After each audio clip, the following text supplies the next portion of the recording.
Hey, good morning, everybody. All right, now am I picked up here or here? We'll do the test. See if I have mine on. All right, I'm still good. Thanks, Evan.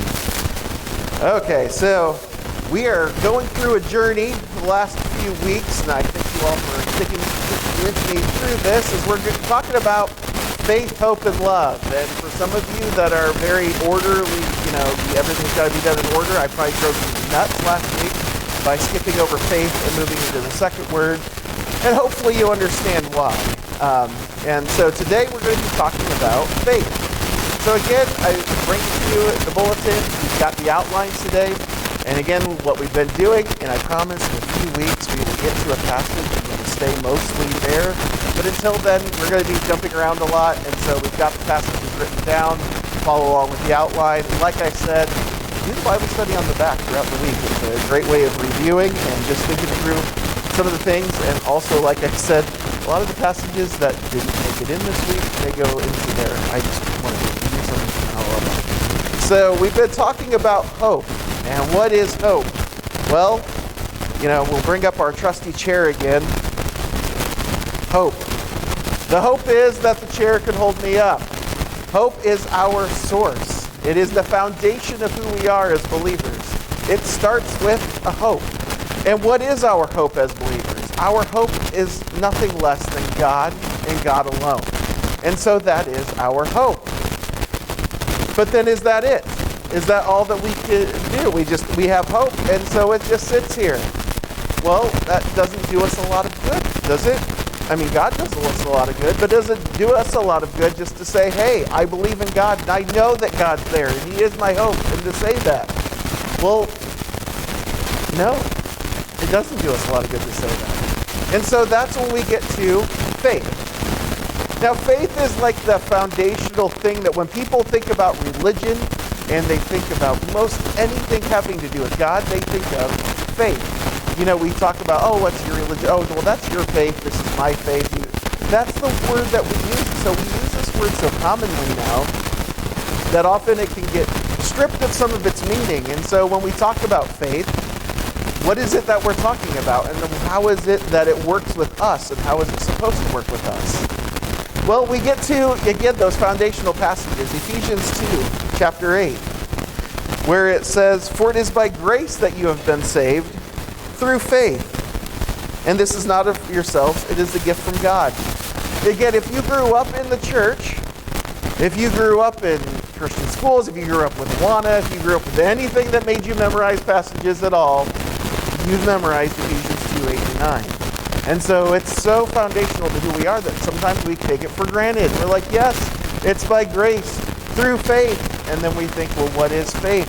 And then even Peter, in 1 Peter chapter 1, he reiterates it, where he says, "Though you have not seen Him, you love Him. And even though you do not see Him now, you believe in Him and are filled with an inexpressible and glorious joy, for you are receiving the goal of your faith, the salvation of your souls." And it can be so easy for us to turn to those passages and we look at them and we think, all right, faith, that's what I need. So we go back to the Old Testament then when we talk about faith. Like, what is it? What are the foundations? I like going back to the Old Testament to find some of these words. Why? Because the way that the ancient Jews wrote was that they used words that could have a broad variety of meanings for things. Like, a fun example is that the Hebrew word for anger was also the Hebrew word for nose. Now that's a weird combination, and I'm still, every time I think about that, I think of, why would you use the same words? Was every time they were angry, would they crinkle their nose? Was that what all of them did, so they associated anger with their noses? Did they sneeze a lot? Did anger bring about allergies? Like, I don't know how that works, but they would use these words to describe things, and so they had a variety of descriptions because they all fit kind of together in how they would describe it. And then by the time you get the New Testament writers coming along, sometimes we look at them and we think, oh, well, they kind of wrote in a vacuum and in only their way. But they were using the Old Testament for the basis of stuff. So when Paul's talking about faith, he's not talking in a vacuum. He's not bringing up this new fangled idea. He's doing it off of like thousands of years of knowledge up until that point of what he's referencing. And so the Hebrews, when they would talk about then, when we talk faith, you won't see the word faith too much in the Old Testament. Occasionally it'll be in there, but you'll see other words that will come up. And so you'll see things like trust and reliability and reliance. And that's the essence then of faith. So if we look at Psalm chapter 20, David's writing, and he says this in Psalm chapter 20. Some trust in chariots, and some in horses, but we trust in the name of the Lord our God. So what David's saying is that some put their faith in horses and chariots. If you go to 21st century, it would be some put their faith in tanks and nuclear bombs and airplanes and jets, and then their army and military and air force and navy. Like that's who they put their trust in and who's going to save them. And then David says, though, but we put our trust, our faith in the name of the Lord our God. Like, that's faith. It's where your trust is, where you're relying on. It's that confidence in your hope. See, David's pointing out in Psalm chapter 20 that some people, their hope is in their military might. What was funny is during that culture, that it would be that the more powerful you were, essentially that meant that your gods were powerful. And David's like, no, that's how some people rely. They're like, we're totally relying on our military to say that our God's amazing. And he's like, no. In fact, for us, it's the opposite. We're putting our faith in God. And he's the one who's going to make us great. Like, that would have been for their cultures completely opposite. And in some ways, it's even opposite for us. Because we want to say that, well, our hope is in God, and our hope is, we trust God completely. And then when we live out things, no, how do we do it? We don't really trust in God doing too much. Like, we'll say it, but where's our faith? And in Proverbs chapter 3, a wise man who, if sometimes when you read Solomon's life, you're like, I don't know if you really believe the things that you said. It says, trust in the Lord with all your heart and lean not on your own understanding. In all your ways acknowledge him, and he will make your path straight. Solomon, who's supposed to be the super wise guy, says what? Trust in the Lord. Don't lean on what? Your own understanding. Which is, again, so much easier to say than do, right? Like, we want to say that that's how we live and that's what we do, but where's our reliance and how do we trust God more than ourselves? I've talked about in the last few weeks about God talking and saying, hey, maybe he's putting something on your heart that this is what you should do. And sometimes we wrestle with God and go, well, that's cute, God, that you're telling me this, but do you understand all the stuff that I know and how smart I am and the fact that this just won't work? Or, I don't want to. Is that faith? Like, here's what faith is then. If we're looking at these two passages and how they're describing, is that faith is first of all relational. And some of you might be thinking, well, you said last week that hope is relational. Yeah. Because if hope is built on the fact that of this God who created the world, who created you, and wants to know you and have a relationship with you, then faith is going to be based around the same thing. It's going to be a reciprocation in that relationship. Because the only way that it can work is if it is a relationship. Otherwise, it all just ends up with stuff in your head. The second thing is that faith is trust. Who are you trusting? Like, again, we come to, I've said with the chair, my hope is that the chair would hold me up. And I can tell you that. But ultimately, If I never sit in the chair, do I actually trust the chair? You can say, well, yeah, you've said it, but do I really? But the moment that I then sit, I put my trust in the chair to hold me up. Because here's the other thing. Am I able to sit in this position by myself? Like, can I physically bend my knees, lay all my weight back, and be like this? Can we? I mean, there are probably a few of you in this room who can, and good for you. But for most of us, we cannot. And I am one of those people. And so we will say that we have faith, in the chair, but then what will we do? Well, I can sit in there, I can put myself in that position, and I will lean up against a wall. Okay, well, you're still not doing it. You've had to put your full trust and reliance on something.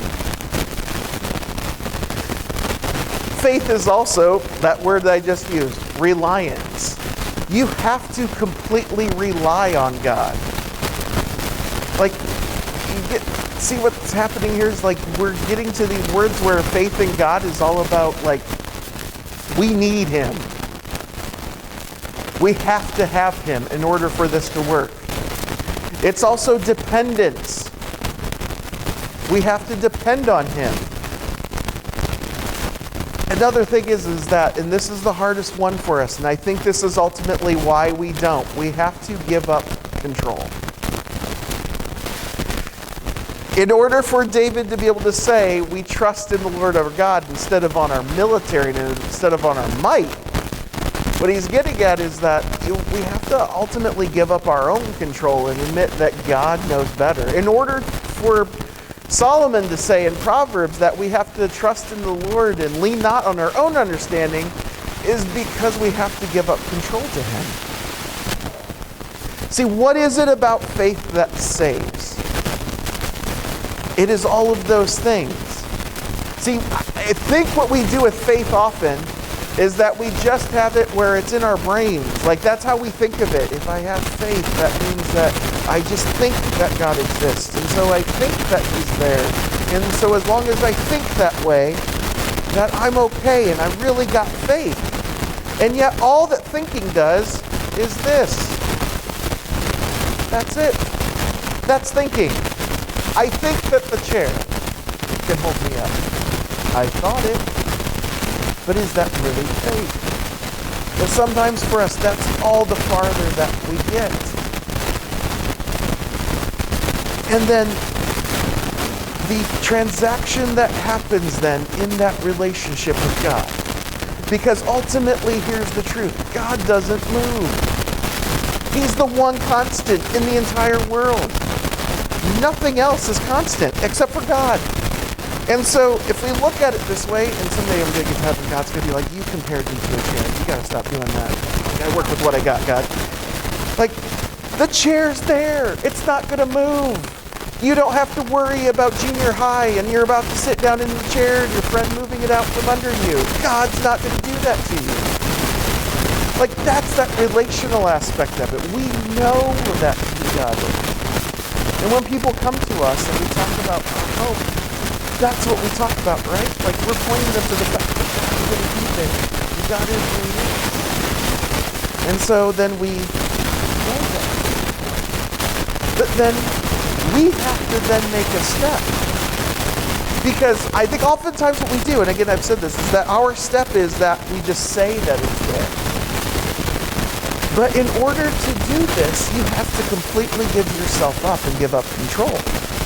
To the point where, if God wasn't reliable, I would end up on the floor and everybody would be laughing at me. But that's giving up our control. That's our reliance on Him. Knowing that there's no way I could possibly do this on my own. I have tried to do this on my own. It's not working out. My ways evidently aren't good ways.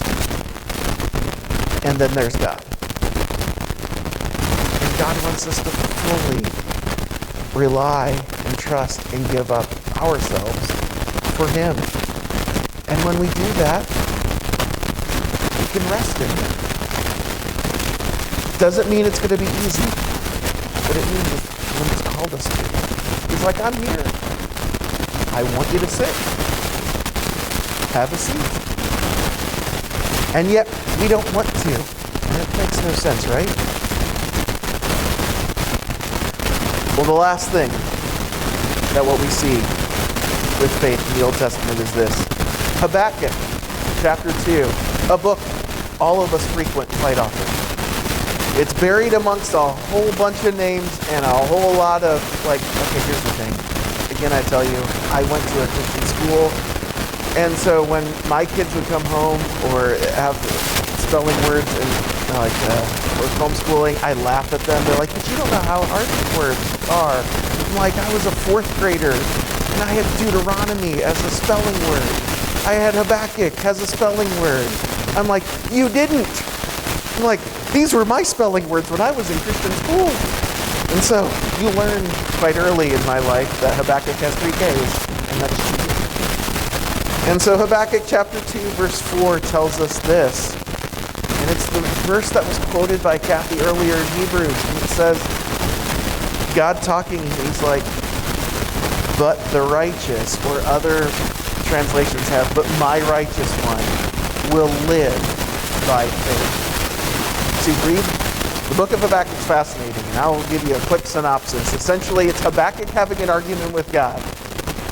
And Habakkuk says, God, what are you doing? And God's like, I got this amazing plan. And Habakkuk's like, your plan is awful.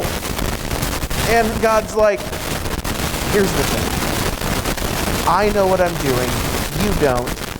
And God says, my righteous one, they're going to live by faith. You see, out of everything, faith is also a lifestyle. Like sometimes I think we think of faith again as like this one-time thing. And it's just that I had faith at one point in my life, and I made this decision.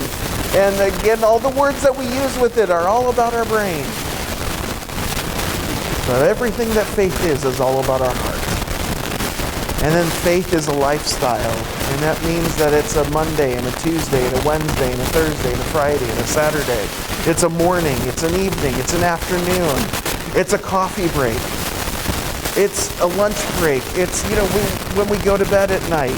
And sometimes we reduce our faith into this small, time in our lives, and then we put it on a shelf, and we look at it occasionally, and we'll dust it off once a year.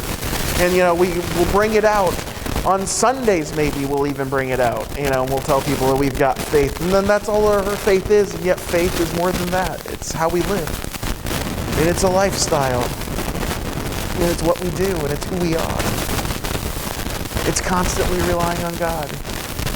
It's constantly trusting Him. And that's faith. Faith is that working. It's that relationship then with God, and it takes the 2 parts in order for it to work.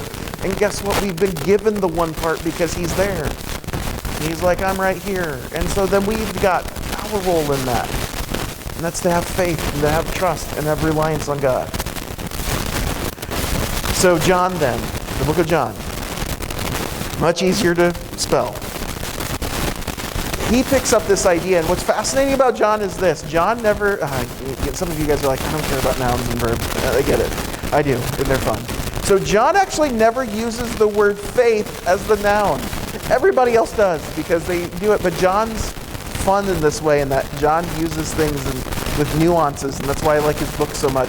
And John actually uses a word that we don't think of when we think of faith, but it's actually the verbal form of it, and that's to believe. For John, it's the exact same thing. And so when John's writing and he uses the word believe, he's saying essentially you have faith. And so John in chapter 1, verse 12, he says, yet to all who believed in His name, His name Jesus, He gave the right to become children of God. And then John again in chapter 6, verse 29. He says, Jesus talking here, Jesus answered, He says, the work of God is this. Sometimes we get really excited about that because working is easier than some of the other stuff that we associate here. And we're like, all right, work is like a checklist, and that's what people then wanted, and that's what they were looking for. Jesus is like, I'll give you the checklist. And he says it's this, the work of God is this, to believe in the one he has sent. And again, Jesus is like, believe me, have faith in me. And that's not what anybody wanted to hear then. Really not what we want to hear now. And then John says, in the end of this book, chapter 20, verse 31, he actually tells people why he wrote his book, which I love. And he says this, these are written, all the things. Let me go back to verse 30. Jesus did many other miraculous signs in the presence of his disciples, which aren't recorded in this book. John's like, I've only written about some stuff that Jesus did. He did a lot more stuff. He says, but the things that I've written to you, but these that are written that you may believe that Jesus is the Christ, the Son of God. See, John's like, I wrote these so that you might believe who Jesus is and that he is who he claims to be, that he's the Messiah, he's the promised one, he's our Savior, he's God's Son. John's like, that's why I wrote this, so that you might believe this. And then he says what? And that by believing, you may have life in his name. And it's interesting that he uses that word may, might, possibly. And then that's weird, because didn't we read in Ephesians 2 that by grace that we are saved through faith? Well, isn't faith and saved? Because isn't that then, 1 Peter says that the ultimate goal of our faith is salvation of our souls? And John's like, I wrote this so that you might believe. And here's that friction that we have with our words, where what we do with these words sometimes is that we'll use faith, but only for our head. Now, I believe this, or I think this. And it's like, well, do you really have faith, though? Is it really in your heart?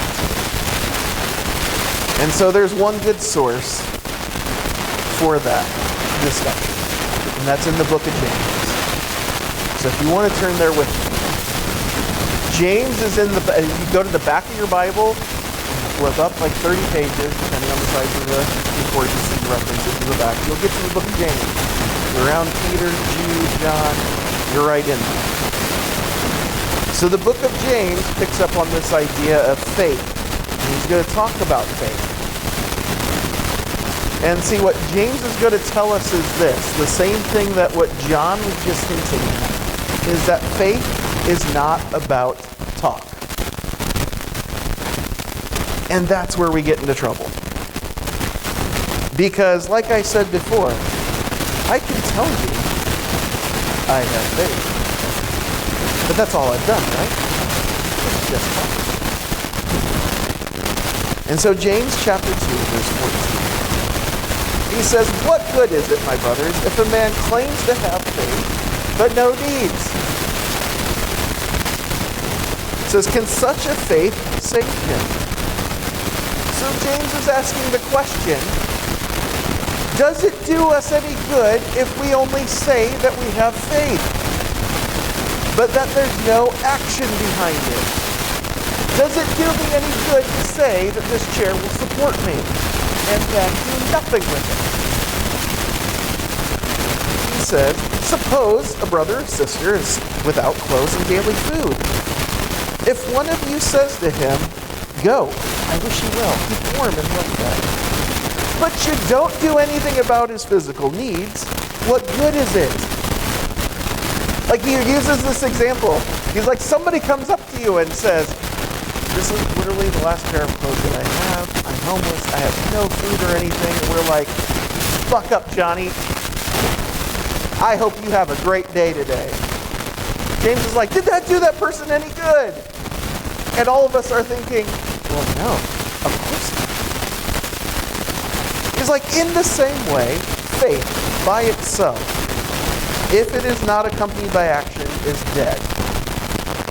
And now all of a sudden we were thinking, how does that jive with Ephesians? Like, we were just told that it's by grace through faith alone, that it's not works. And then James is like, well, you need actions. And then we read John, and John's like, I've written it so that you might believe, and that by believing you might have. And now we're like, okay, what am I supposed to do with this? So James goes on. He says, but some of you will say, you have faith, I have deeds. Translate that in the 21st century. Hey, you do you, boo. It's your truth. Your truth is you have faith. My truth is that I have deeds. We're all good. And we think, and I'm sorry to tell you, to all you Gen Zers and millennials out there, you did not invent that concept. It's 2,000 years old. So you're retro. So, like, these things, they just come back around. And so for all of us older who are like, man, these guys drive me nuts. They drove James nuts too. We have a kindred spirit. James says this, and this is the crux of his entire argument. He says this, you show me your faith without deeds. I love this. And he says, I'll show you my faith by what it deeds. James says, in a very polite way, shut up and do it. That's his entire point. Like what James is saying is, he's like, I'm so tired of people talking, and then they do nothing. And I wonder if God feels the same way. He probably does. That God's like, there are all these people that they just keep going around saying, I have faith, I have faith. Look, this is what my faith is. My faith is in God. And they sing about it, they talk about it, and it's just blah, blah, blah. That's all it is. And James's challenge to you is, prove it. You say you have faith. Well, can you show me without showing me? And the answer to that is no. But it is how we live our life. The chair, it exists, and then we're like, yep, it can hold me up. Oh, it can it? Yes, it can. It's amazing. It's a salesman that really doesn't believe in his product. You know, this chair, it can hold you up. I can touch it and lean on it and see, holding me up. It's not what it's there for, but it's doing it.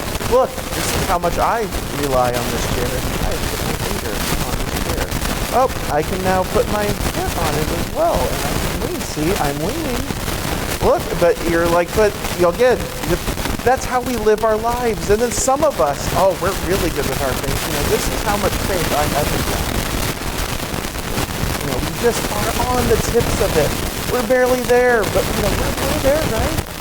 You know, I've got it. I can tell you, I'm burning right here. I'm the one doing the work at the moment. Like, but that's how much faith we've got. And James is tackling this 2,000 years ago with people who had probably walked and talked with Jesus. And if it was a problem for them then, it's a problem for us now. And James is saying, that's not faith. But that's the faith that a lot of people walk into a church on a Sunday morning with. Because it's a head faith. And that's what John's talking about when he's saying, I hope you believe. Because the belief that he's hoping that you move from is what James says in the next verse. He says, you believe that there's one God. Because a lot of us will say that. Oh, I believe in God. I'm good. That's what I got my faith in. And then James says this. Good. Oh, good for you.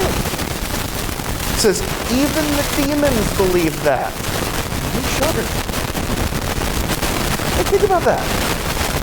Like, our faith and our hope is that we put it into, like, what we think.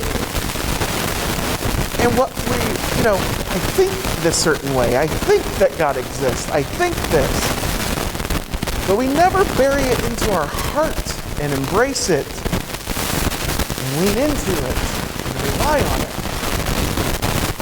And James says, then what's the difference between you and what you believe and the demons and what they believe?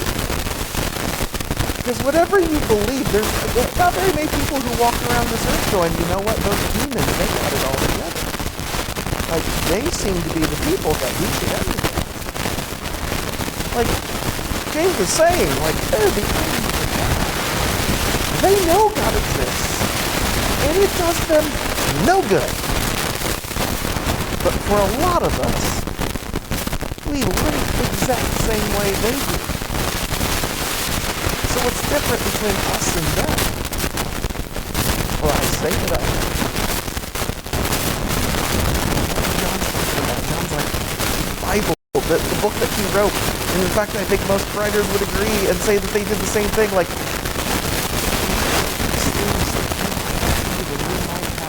but for so many people, all that it's done is put little knowledge into their brain. And it does them as much good as it does me.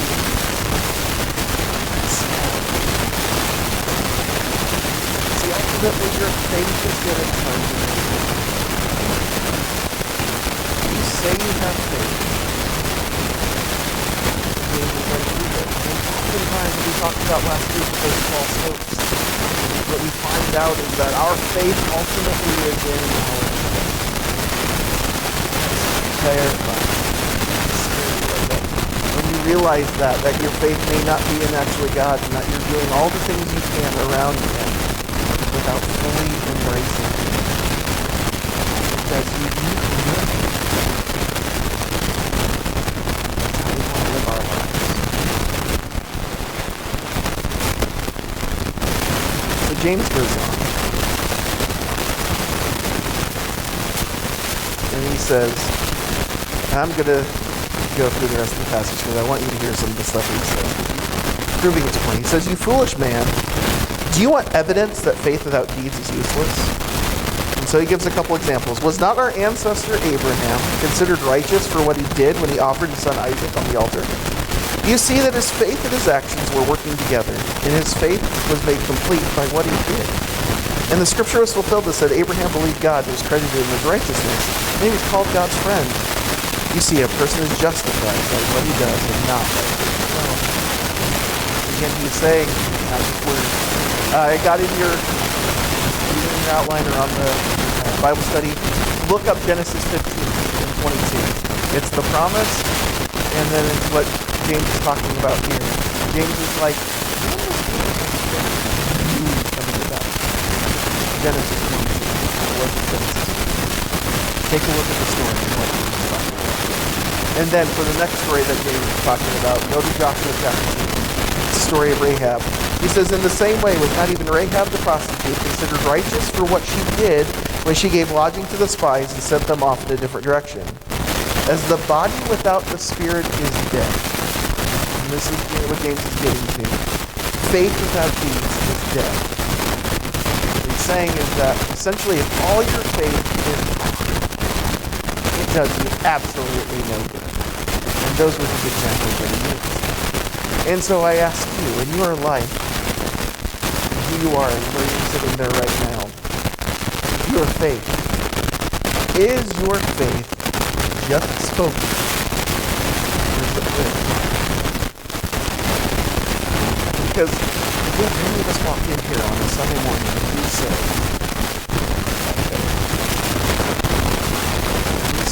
that our hope is faith, that's what we say. That's what we talk. That's what we say. Those are the words that we use. But words are just words. And they're dead. That's all they are. I mean, how many of you have gone into a used car lot, a salesman that doesn't believe in selling or just wants to sell you a car, so he uses all sorts of words to get you to buy it? He doesn't really believe the stuff. But then have you ever gone into a salesman who believes the things that he's saying? And you're like, oh yeah, that guy, he knows stuff. See, I have this belief that as people, yes, we do lots of dumb things, but we're not ultimately stupid. And I think we think that the world around us is.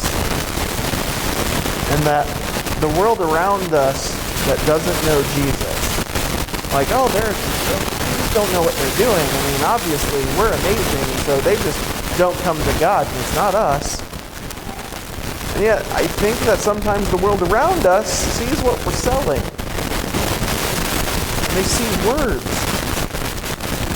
And they see us talking about stuff, but they see very few of us probably doing this, wholeheartedly leaning into who Jesus is. Because our lives would look different, wouldn't they? And then people would be drawn to him. And then maybe the blame isn't always on the people that don't know Jesus. Maybe the blame sometimes is on us for not having the faith that we say that we do. Faith. And so I ask you, where's your faith? All right, there's a couple things with it I would not want to leave you without. And that is we talk about faith being active and growing. Lifestyle. How do I do that? As we've talked a lot about the action of relying on God, well, how do I grow in that reliance? So just quickly here, I know it's time. Don't want to keep you guys here until snow is done snowing. All right, so first, think relationally with faith. So what do I mean by that? If I tell you I am married to Michelle, which I am, I can tell you, and I've told her that I am married to her, how is she going to know that? Is that because in a small Virginia church on a really hot July day in 2003, we said vows? Is that how we know that we have a relationship and we're married? Is that it? No, we have a relationship. And so we keep that relationship and we keep going. So we talk together. We're with each other. And so in the same way, oftentimes what we do with God is we say, and we put him on that shelf, and we say we have a relationship with him, but we don't have a relationship. We forget about that. And so what do you have to do? You have to, one, spend time with him. Now here's the thing. Shocker. God's not going anywhere. He wants to spend time with you, and he's got all the time in the world to spend with you. So take advantage of that. Oftentimes in our relational life, we get busy, and it takes two of us to have that relationship. Well, guess what? God's amazing in that he's always on the right side. He's always there. All right, secondly, is you've got to actually talk to him. So you have to, pray and talk to God and tell him what's going on. And guess what? God's a really good listener. He's not like me. He's not going to forget it 15 minutes later. That's why I think I understand football better, have good memory for it. God's talking to me about football. So I think him and I have some good conversations. And the last thing is what you've got to do then is you have to also listen to God. And you're like, well, when does God talk to me? I can give you one really good example. Right here. God's talking to you. He wants to speak to you through his word. And so those three things, thinking relationally, spend time with him, talk to him, listen to him. And then the other one is this, think accountability. What do I mean by that? Maybe some of you will argue this point with me. Go ahead.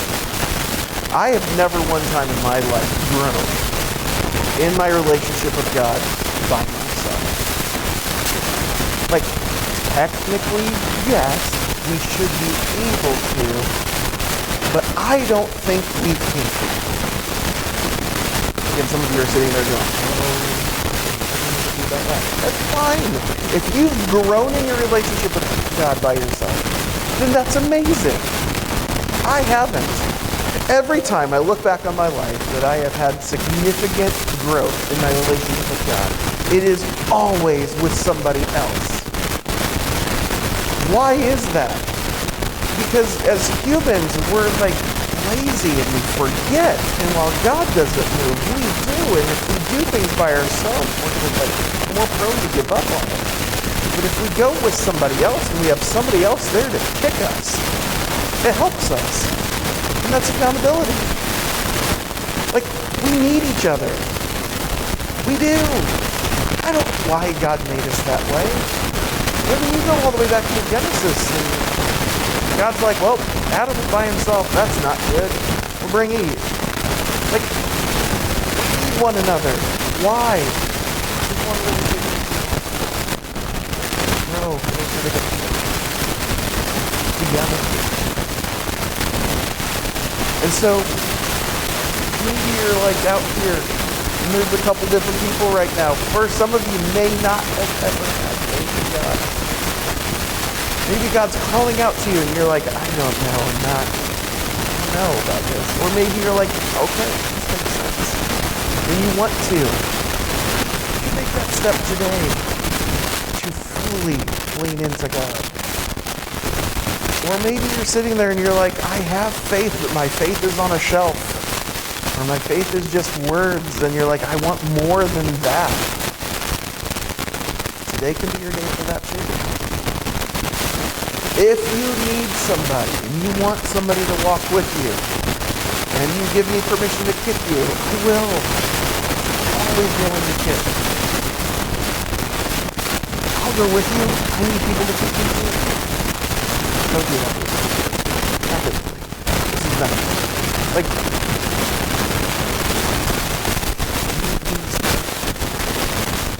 so I want to give you a moment, head bowed and eyes closed. You will with me right now. I want you to think through where you're at.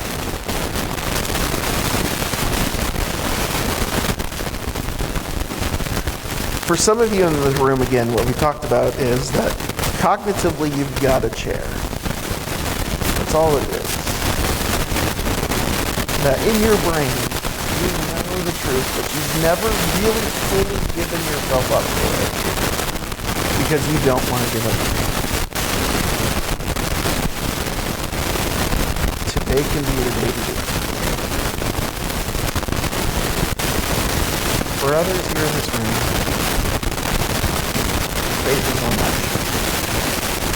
Or you know what? It's just gotten stale. You are tired of it. And now you're sitting there and you're like, I don't know what happened. Today can be your day to change that as well. Good news is, for both parties, God has the clearly still right there. The next step is up to you. So I'm going to pray in a moment. And then afterwards, we've got other stuff going on, but track me down, find me, I can be late for the meeting. You know, it's okay. Some of you are okay. So, let's pray. God, thank you so much. Thank you for what you've done for us. Thank you for being there, for being our God, and always being a constant on our lives. Thank you for never going away, never turning from us. Just always being there. God, I want to pray for those who are in the room right now who don't know you. But maybe they know you in their head, but they've never known you in their hearts. God, may you continue to work on those people. Continue to talk to them. Continue to work on them and where they are. And don't let go of them, Lord. And maybe today is the day that they break through and choose to realize. God, for others in this room, that faith is just, it's got to a point where it's just all talk and not really done. God, I just pray that you will kick them into making that step to live more for you.